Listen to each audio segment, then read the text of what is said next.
শেষ হলো বঙ্গবিজেপির পরিবর্তন যাত্রা। কোচবিহার থেকে কাকদ্বীপ পর্যন্ত রথে চেপে ঘুরলেন রাজ্য ও কেন্দ্রের নেতা নেত্রীরা। জনসংযোগের সংকল্প নিয়ে ভোটমুখী রাজ্যে গেরুয়া শিবিরের এই ঘোরাঘুরিতে আদৌ কি সাড়া মিলল? প্রশ্ন বিজেপিরই অন্দরে। মঙ্গলবার জেলায় জেলায় রথের সফর শেষ হয়েছে। 14ই মার্চ প্রধানমন্ত্রী নরেন্দ্র মোদীর উপস্থিতিতে কলকাতার ব্রিগেডে সমাপ্তি ঘোষণা হবে বিজেপির পরিবর্তন যাত্রার। 1 মার্চ কোচবিহারে পরিবর্তন যাত্রার সূচনা করেছিলেন দলের সর্বভারতীয় সভাপতি নিতিন নবীন। সেদিন নদিয়া, পশ্চিম মেদিনীপুর ও পশ্চিম বর্ধমানেও বেরিয়েছিল বিজেপির প্রতীকী রথ।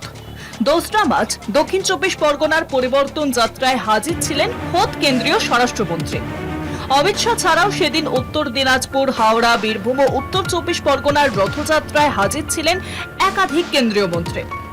বিভিন্ন দলে ভাগ হয়েছিলেন রাজ্য নেতারাও। জেলায় জেলায় সেই সংকল্প যাত্রা শেষ হয় মঙ্গলবার। আর তারপরেই বিজেপির অন্দরে প্রশ্ন, লক্ষ লক্ষ টাকা খরচে 8 দিনের পরিবর্তন যাত্রায় হাতে কি রইল? শুধুই পেন্সিল?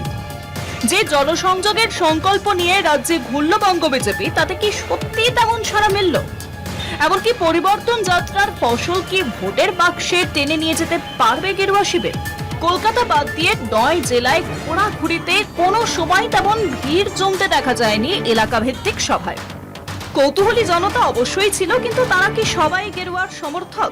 জবাব খুঁজছে মুরলীধর সেনলেন। যদিও বিজেপির রথযাত্রা ইতিমধ্যেই বিরোধীদের প্রশ্নের মুখে। তৃণমূলের সর্বভারতীয় সাধারণ সম্পাদক অভিষেক বন্দ্যোপাধ্যায়ের দাবি, পাড়ায় চায়ের দোকানের খদ্দেরের চেয়েও কম লোক হয়েছে বিজেপির পরিবর্তন যাত্রায়। তৃণমূলের অভিযোগ উড়িয়ে গেরুয়া নেতাদের পাল্টা দাবি, আশার বেশি ফল মিলেছে। মানুষের স্বতঃস্ফূর্ত সাড়া পেয়েছে বিজেপি। কলকাতা টিভি।